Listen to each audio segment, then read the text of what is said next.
गुरु से मिलन से पहले अंधेरी रात थी।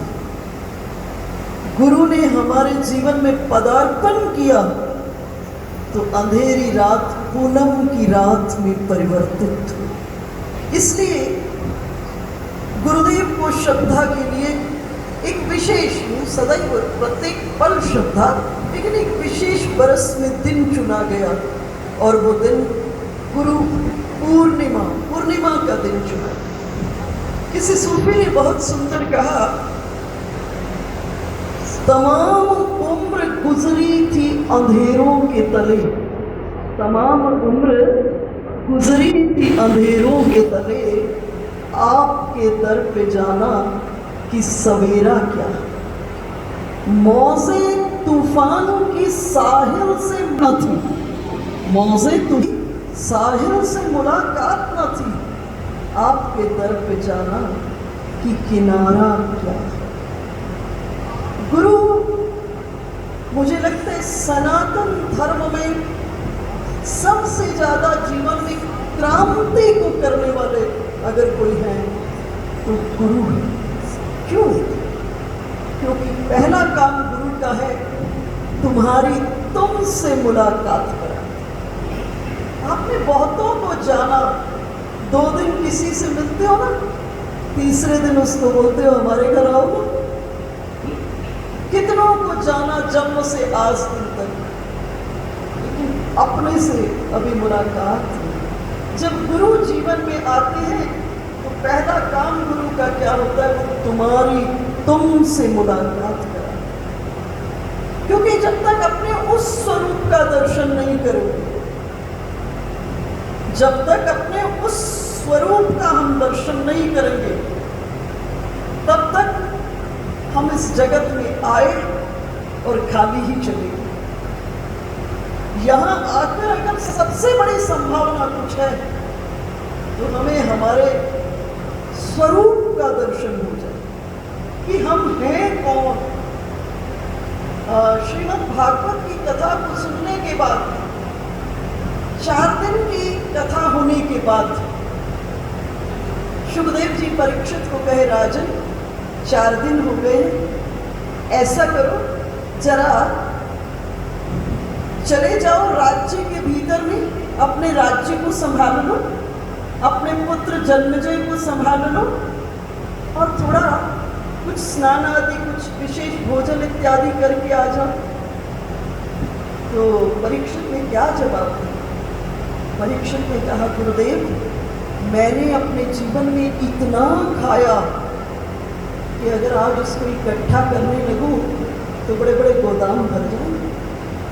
मैंने अपने जीवन में इतना पिया, अगर आज उसको एकत्रित करूं तो बड़ी बड़ी पेय फैक्ट्रियां कम पड़ेगी उसके साथ। इतना पहना, बड़ी बड़ी मिल्स का कपड़ा कम नहीं हो जाएगा। लेकिन इतना खाकर, इतना पीकर, इतना पहनकर मेरी भूख खत्म नहीं हुई, मेरी प्यास खत्म नहीं हुई और मेरा नंगापन नहीं खत्म हुआ। और गुरुदेव आपके मुखचंद्र से ये जो 4 दिन मैंने श्रीमद् भागवत की कथा को श्रवण किया है, मेरे जन्मों जन्मों की भूख खत्म हो गई, मेरे जन्मों जन्मों की प्यास खत्म हो गई और मेरे जन्मों जन्मों का नंगापन खत्म हो गया। जिस समय शुभदेव जी कथा को विश्राम दे रहे हैं तो शुभदेव जी परीक्षित को कहे, राजन डर तो नहीं लग रहा तक्षक तुमको काटेगा? और परीक्षित ने क्या कहा, गुरुदेव मरिष्येति पशु बुद्धि निमांदेहि, मैं मरूंगा, ये पशु बुद्धि मेरी खत्म हो चुकी है। गुरुदेव मैं मरता नहीं हूं, जन्म ना मरना इस देह का विषय, मैं तो नित्य शुद्ध बुद्ध अजर अमर अविनाशी आत्म तत्व हूं। अर्थात गुरु ने क्या किया? तुम्हारी तुमसे मुलाकात करा। और जब तुम्हें तुम्हारे स्वरूप का ज्ञान हो जाएगा, फिर गुरु क्या करता है? चल, अब गुरु का दूसरा काम, चल, उठाता है, पकड़ता है और ले जाके ठाकुर जी के सामने में खड़ा कर देता है। कहता है, देख इसी को, मैं इसकी ही बातचीत करता हूँ। अब तू और तेरा ठाकुर, मेरी तेरी जिंदगी में कोई भूमिका नहीं, और मैं चला। मुझे अपने बाल्यकाल का समय याद आता है जब हम अपने गुरुदेव के पास जाया करते थे। मुझे लगता है क्या अनुपम विधाएं उन्होंने बातचीत के क्रम में बता देते थे। वो ज्यादा देर अपने पास नहीं बैठने देते थे। जब प्रातःकाल प्रणाम करने जाते थे उनको, तो उस वक्त बड़े भाव से कहते, लाली जाओ, आज प्रातःकाल से सायंकाल 5 बजे मेरे पास आना, और अब से लेकर 5 बजे तक किशोरी जी के नखों की अभिरंजना करना, किशोरी जी के नख का श्रृंगार करना। मुझे लगता है हमको ध्यान की विधा उन्होंने इतनी आसानी से सिखा दी, इतनी आसानी से सिखा दी। और बाल्यकाल की जो एक लगन होती वो आज नहीं संभव होती, उसी समय होती है, कोरिलेट होती है। और हम पे जाकर भाव से किशोरी जी के चरणों का चिंतन करते, और एक चित्रकार की तरह बैठ करके उनके नखों का अभिरंजना करते करते सायंकाल हो जाता। सायंकाल जाते तो फिर वो जब चर्चा करते तो जो अंतःकरण के भीतर में रस होता है, देखो किसी को विद्या दी नहीं जा सकती, किसी को रस दिया नहीं जा सकता, किसी को अमृत दिया नहीं जा सकता, किसी को विद्या दी नहीं जाती, सिर्फ उस रस को जगाया जाता है, उस विद्या को जगाया जाता है। ठीक है, तो आवश्यकता किसकी है? आवश्यकता है कि तुम किसी ऐसे से टकरा जाओ कि तुम्हारे अंतःकरण के भीतर में जो अमृत का घट है, किसी ऐसे से टकरा जाओ कि वो छलक जाए, और छलक जाए और आप ऊपर से नीचे तक प्रेम रस के भीतर में सराबोर हो जाओ। विषय पर वापस लौटती है कि गुरु का इतना ही काम है तुम्हारी तुमसे मुलाकात कराना, और उसके बाद तुम्हारी मुलाकात ठाकुर जी से कराना। पूनम का दिन चुना, क्यों? इसलिए चुना, शास्त्रों ने गुरु को चांद का प्रतीक कहा, शास्त्रों ने गुरु को चांद का प्रतीक कहा, और परमात्मा को सूरज का प्रतीक। सूरज के प्रतीक में 12 बजे खड़े होना बड़ा कठिनाई हो जाएगी, तीखा प्रकाश है, लेकिन वही प्रकाश चांद के माध्यम से रात्रि में आता है तो शीतलता से भर देता है। गुरु के पास अपना कुछ नहीं होता, जो विज्ञान से परिचित है वो जानते हैं कि चांद दिन भर सूरज के प्रकाश को एब्जॉर्ब करता है, पीता है, और रात होते हुए उसी प्रकाश को जिसने एब्जॉर्ब किया होता है पुनः रिफ्लेक्ट करता है। यही काम होता है। इसी तरह से गुरु के पास भी अपना कुछ नहीं होता, गुरु जीवन भर परमात्मा को पीता है, और जब अधिकारी शिष्य आ जाता है उसके सामने में सारे के सारे परमात्मा को उड़ेल देता है। इसलिए गुरुदेव को श्रद्धा के लिए कौन सा दिन चुना? पूनम का दिन। देखो, महाभारत जैसे महान ग्रंथ का प्रारंभ 3 शिष्यों की कथा से हुआ है। आयुर्धौम्य ऋषि है और उनके 3 शिष्य हैं। एक वेद, आरुणि और उपमन्यु। आयुर्धौम्य ऋषि उपमन्यु को बुलाते हैं, और देखो कितनी कठोर साधना में गुरु डाल रहा है शिष्य। वेद से पूछा गुरु कौन है? वेद ने एक ही शब्द में जवाब दिया, आचार्य मृत्यु, गुरु मौत है। पूछे किसको मारेगा? बोले तुम्हारे भीतर में तड़पता हुआ संसारी मन। जब तक ये नहीं मरेगा तब तक तो दिव्य रस का आस्वादन हो ही नहीं पाएगा।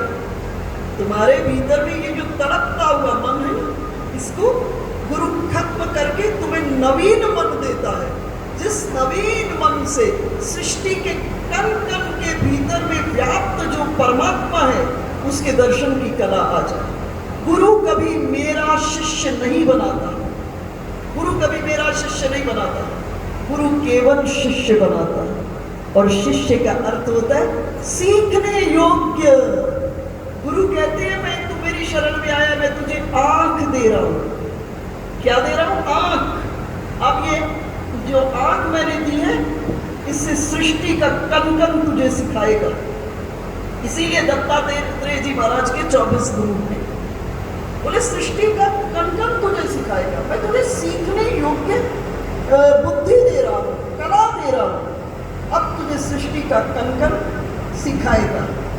तो आयुर्धाम में ऋषि ने उपमन्यु को बुलाया और कितनी कठोर साधन, कहे ये 10 गाय ले जाओ, जब तक 1000 ना हो जाए तब तक वापस ना लौटना आश्रम में। आजकल के चेले होते बोले रखो अपनी 10, अब तो अभी चले। आज की स्थिति यही होती। लेकिन आयुर्धाम में ऋषि ने उपमन्यु को कहा, बोले जो आज्ञा दी चल दिए उपमन्यु। बहुत दिन बीत गए। गुरु कौन है? जो भीतर से बहुत कोमल और ऊपर से बहुत कठोर, इन दो के बीच में एक शिष्य का निर्माण होता है। एक बार एक गुरु ने गौरा कुम्हार के पास अपने चेले को शिक्षा लेने भेजा। जब पहुंचा शिष्य गौरा कुम्हार के पास, तो गौरा कुम्हार चाक के ऊपर, मिट्टी के चाक के ऊपर बर्तन बना रहा था। शिष्य ने कहा मेरे गुरु ने आपके पास ज्ञान लेने के लिए भेजा, मुझे ज्ञान दे। गुरु क्या काम करता है? गौरा कुमार ने कहा कुछ नहीं करता, मेरी तरह ही करता। बोला समझा नहीं। बोला ध्यान से देखो, कुम्हार के एक हाथ में लकड़ी की फट्टी होती है और एक हाथ कुम्हार का बर्तन के अंदर होता है। जो बर्तन के अंदर हाथ होता है वो इतना कोमल के फूल की पंखुड़ी भी क्या कोमल से कोमल क्या होता है। और जो ऊपर हाथ है उस पर लकड़ी की फट्टी है, बार बार पट पट पट पट उस पर पटक रहा है, इतना कठोर कि तलवार की धार भी उसके सामने में कम है। इन दो के बीच में एक शिष्य का निर्माण होता है। तो गुरुदेव ने उपमन्यु को भेज दिया, क्या जाओ। स्वामी जी सुनाते हैं, आप सबने सुना होगा, शायद इस बात को सबने सुना होगा कि जानते हैं। स्वामी जी जब यहाँ पर दत्तात्रेय मठ में थे, साधना आज तभी तो ये तेज जिसकी महक आप सब स्वामी जी की महक, तो इतना तेज। कहते थे कि एक दिन गुरुजी ने क्या कहा, इतना बड़ा कोठरी लकड़ी का ढेर, और समझ लीजिए वो रोड के उस कॉर्नर पर, और भेजना कहाँ है? वो उस कॉर्नर पर जहाँ गेस्ट हाउस है। बोले ये पूरी लकड़ी सुबह से शाम तक उधर। और गुरुजी कहते, स्वामी जी बताते थे, बोलते दिमाग तो मेरा तेज ही था, तो अब मैं भी क्या करने लगा, खेल खेल में इधर से एक लकड़ी उठाता, थोड़ी दूर फेंक देता, फिर वो ढेर सारा उधर पहुंच जाता, फिर वहां से उठाकर फेंकता। ऐसे करते करते मैंने सुबह से शाम तक वो लकड़ियां उस ओर पहुंचा दी। और जब शिष्य इस प्रकार से गुरु की आज्ञा का पालन करता है, तो क्या है, गुरु के अंतःकरण से क्या है, ज्ञान अमृत और अंततः आनंद की वृष्टि होती है, जिससे शिष्य को ब्रह्मानंद की प्राप्ति हो जाए। तो स्वामी जी एक बात बताते थे, बोले यहाँ पर सब लोग कहते थे स्वामी जी आप बहुत सरल है, बहुत लाइट है, किसी को कुछ कहते नहीं है, ऐसी बातचीत अक्सर होती थी। स्वामी जी कहते थे कि मैंने अपने गुरुकुल के दिनों में बड़ा कष्ट होता था। उस समय में क्या होता था, व्यवस्थाएं क्या होती थी, बोले सुबह में हम लोगों को भोजन, सुबह में जब बाल भोग होता था, उसमें एक खिचड़ी का लड्डू दे दिया जाता था बनाकर हाथ से, ठीक है। और बोले दोपहर के भीतर में पत्तल के ऊपर जो दाल डलती थी, इधर से डली तो उधर बहकर चली जाती थी। उन्हें डुबकी लगाकर भी एक दाना नहीं मिलता था। जिस दिन दाल उस दिन सब्जी नहीं, जिस दिन सब्जी उस दिन दाल नहीं। और बोले रात में वही जो सुबह का खिचड़ी होता था उसका लड्डू बना करके फिर एक शाम को दे दिया जाता था। तो कई बार विद्यार्थियों को कहते थे तुमको पराठे खिलाता हूँ, तुमको इतना बढ़िया बढ़िया खिलाता हूँ और फिर तुम आज्ञा पालक नहीं, और हम लोग अपने गुरु का कितना सानिध्य सेवा में रहते। और स्वामी जी की गुरु जी को मैंने अपने जीवन में जब देखा, आचार्य के विद्यार्थी, एमए के स्टूडेंट्स सर्दी की सुबह 3 बजे कुएं में जल से स्नान करते थे, और वहाँ एक विद्यार्थी खड़ा रहता था और उनके हाथ में बैग सदा, उनके हाथ में। कल भी स्वामी जी कथा में कह रहे थे, आपने सुना होगा कि गुरु जी बोलते कम थे, डंडा एक लगा देते थे, बोलते कम थे, एक बैग चबा देते थे। इसी के बीच में जिसने गुरु के कड़वेपन को सहन किया, कड़वेपन को सहन किया है, उसी के जीवन में गुरु की कृपा का अमृत की वृष्टि हुई है। इसीलिए तो कहा वेद ने, आचार्य मृत्यु गुरु मौत है, और किसको मारेगा? ये जितना व्यर्थ है हमारे जीवन में, जब किसी चीज को जलाया जाता है, तोड़ा जाता है, पीटा जाता है, बड़ी पीड़ा होती है। और इस कड़वेपन में गुरु के साथ रहना, जो रहा उस पर गुरु की कृपा का अमृत बरसा। स्वामी जी अनेकों इस प्रकार की कथाओं को सुनाते थे कि इतना कठोर अनुशासन के भीतर में हम गुरुदेव के पास रहते थे। बोले जब मैं अपने घर से आया, बहुत वस्त्र थे, मैं बड़ा बादशाही ठाट का व्यक्ति था। जब घर से आया तो मथुरा रेलवे स्टेशन पर उतरा, मुझे कुछ ज्ञान नहीं, तो मैं पैदल चलते चलते चलते तो दादरी मठ पहुंचा, आते ही बेहोश हो गया। बेहोश हो गया तो वहाँ कोई व्यक्ति थे, उन्होंने मुझे अपने पास रख लिया। अगली सुबह गुरु जी ने कहा आश्रम में रहना है, पहले मुंडन कराओ और ये सारे कपड़े सामने में जलाओ। आज विद्यार्थी इस समर्पण के लिए तैयार नहीं है, इसलिए विद्यार्थी उस रस को अपने जीवन में, ब्रह्म रस को अनुभव नहीं करता। स्वामी जी बताते थे कि एक दिन में 108 विष्णु सहस्त्रनाम का पाठ में करता था। सुबह में 54 विष्णु सहस्त्रनाम और शाम में 54 विष्णु सहस्त्रनाम करते हुए वृंदावन की परिक्रमा, 108 विष्णु सहस्त्रनाम, प्रातः काल सायंकाल गंगा जी को भी, यमुना जी में स्नान। तो जिसने गुरु के इतने अनुशासन को सहन किया, मैं दूसरे शब्दों में कहूँ, जिसने माँ बाप के अनुशासन को सहन किया है, गुरु के अनुशासन को सहन किया है, वही जीवन में शासन कर सकता है। जिसने माँ बाप के अनुशासन को नहीं सहन किया, गुरु के अनुशासन को सहन नहीं किया, वो शासन नहीं कर सकता। शासन की एक ओरिएंटेशन होती है, उसके लिए जरूरी है जिसने ये सहन किया है वही शासन कर सकता है। तो विषय पर वापस लौटती हूँ। 10 गाय दे दी, जाओ, 1000 होगी तब वापस लौटना।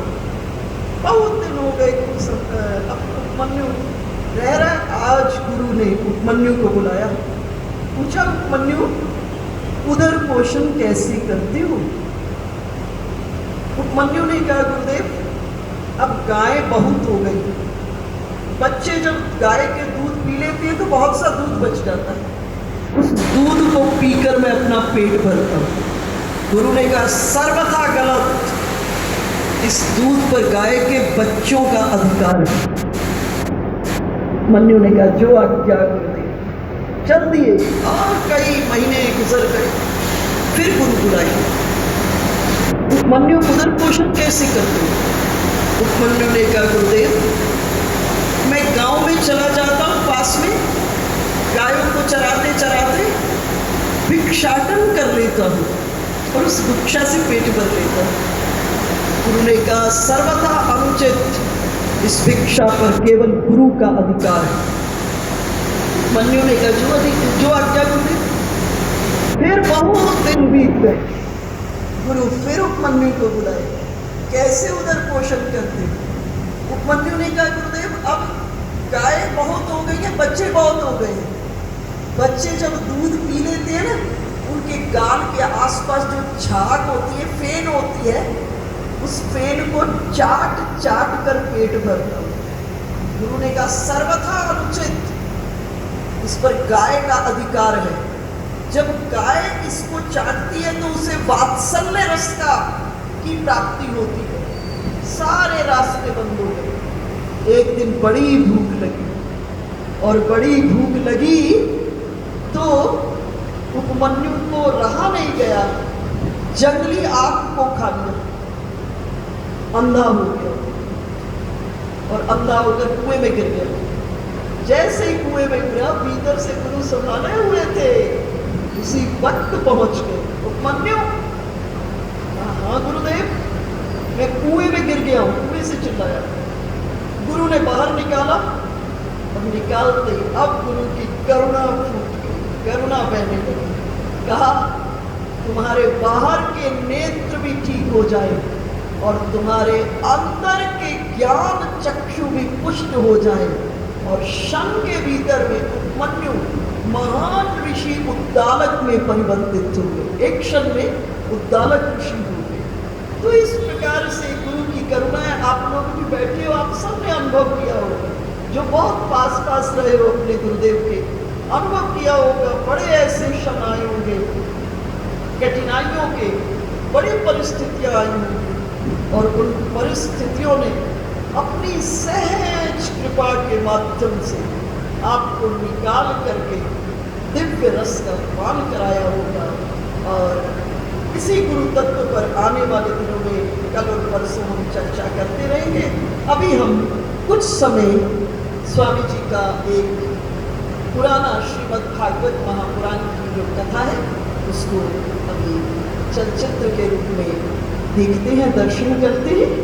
और एक बात और कहें, गुरु कभी देह नहीं होता। अगर गुरु को देह माना तो आपने गुरु को जाना नहीं।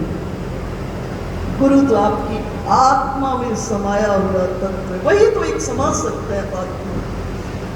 इसलिए गुरु और परमात्मा को अपना सोलमेट बनाइएगा। अंग्रेजी में एक शब्द होता है सोलमेट, है ना। सोलमेट का अर्थ है जिससे आप उसकी बाह्य प्रेजेंस के बिना आप बातचीत चलती रहती। बाह्य में वो एब्सेंट है, नहीं दिखाई देता, लेकिन अंतरंग में आपका डायलॉग उससे चलता रहता है, निरंतर बातचीत होती रहती है। गुरु और परमात्मा सोलमेट है, इसलिए गुरु को कभी देह नहीं मानना। जिस दिन बात कर लोगे, मेरा अपना व्यक्तिगत अनुभव है, जिस दिन तुम इस बात के लिए पुकारोगे तो अपने ही हृदय के संग में आप गुरु को पाओगे और आपकी बातचीत होने लगेगी। अपने ही हृदय में ठाकुर जी को पाओगे और आपकी बातचीत होने लगेगी। तथास्तु। बोलिए कृष्णचंद्र भगवान की, सद्गुरुदेव भगवान की, वृंदावन धाम की, गिरिराज भगवान की, 84 कोस ब्रज मंडल धाम की। जय जय श्री राधे, जय जय श्री राधे, जय जय श्री राधे। और यहाँ फील करना इस स्थान पर आकर, ये आपके गुरुदेव के द्वारा प्राणों से बनाया गया। If you can realise, you must realise, and if you are in a position to realise, and definitely I say you will have a flight towards the Almighty and ultimately you will be in the bliss. अंततः प्रेम जिसे कहा गया है, ये बच्चा है जिसे कहा गया है, उसको आप महसूस करोगे इसके एक एक कण में। इसको उन्होंने बनाया है, इसको उन्होंने जिया है, इस जीने को आप जीना। ज्यादा कुछ करने जैसा नहीं है, इसको आप जीना। इसकी एक एक कण में से आपको ध्वनि सुनाई देगी। अगर आप सजग हो तो आपको ध्वनि सुनाएगी।